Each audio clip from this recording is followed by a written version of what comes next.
Okay, so today I want to give you an inside look at how we solve problems in here internally for what's going on with hospital-owned physicians. So we have this problem. We had a marketing meeting yesterday morning, which was Wednesday, and this was the problem that was proposed.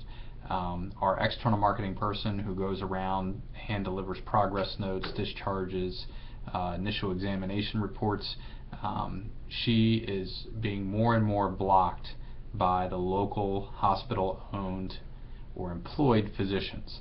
And what that means, what it meant in the beginning is they were no longer accepting lunches from anybody outside of their network. So that was pretty much the hospital. Unless you were a hospital PT, you couldn't provide lunch. And then it became, we did these little kiosks where we would provide information for the community of our top 3 exercises. So we had 13 different brochures, and then that's slowly being blocked as well. And then the latest is we have these little Madden physical therapy candy jars for the office staff, and our external marketing person, Donna, she would go around to the offices. She would, converse with the referral coordinators and the front office staff, because many times we have treated them, they know about us, and they had good results, so they're telling the patients where to go. Well, now they can no longer have a Madden physical therapy candy jar in their office. That's being blocked by they jokingly call them the hospital police. So that's our problem. And as we look at that, as I'm asking other practice owners what they're doing, the easiest thing to do is just to give up. So, the hospital wants to control all the referrals. They put up an obstacle or a barrier, and we simply give up. And that's exactly what they want to happen. And the thing that I challenged our group, we had 4 people sitting in a room looking at this. I said, let's come up with 10 solutions of how we can get around that.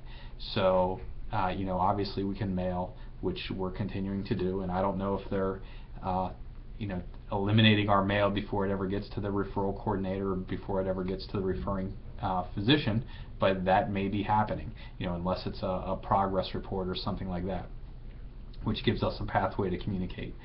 The best solution that we came up with immediately, or one solution that we came up with, was we're allowed to do a drop-off, so we can drop off cookies or muffins or all these other things, and if we do a luncheon, it's $75 to $150 depending on the size of the staff. Why not we'll drop off a cake, and so all the evidence is edible. And what we plan on doing is when a patient comes through and they do well with PT, and many times it's the patient who refers themselves through here, not the physician. So the physician will say, you need physical therapy. Mary Jones will say, well, I already been to Madden physical therapy, I want to go back there again, and then she comes through. So what we want to do is we want to take her testimonial. So Mary comes through, we take her testimonial, a picture of her smiling with the therapist, which we use in our promotions as it is, and then her 2 or 3 sentence testimonial that says, before physical therapy I couldn't walk up and down the stairs, now I can do so. Or before physical therapy I couldn't sit on the floor and play with my grandkids, now I can do it without pain. So we're going to take that and we're going to put it on a cake. So all the evidence is edible. And we'll have a little, it's called a stick letter, that will come with the cake and basically say, hey, here's a cake, we are, here's your patient, here's how they responded, thank you for your referral of Mary, send more just like her, by the way, shred this right away so you don't get in trouble for sending us patients, something along those lines.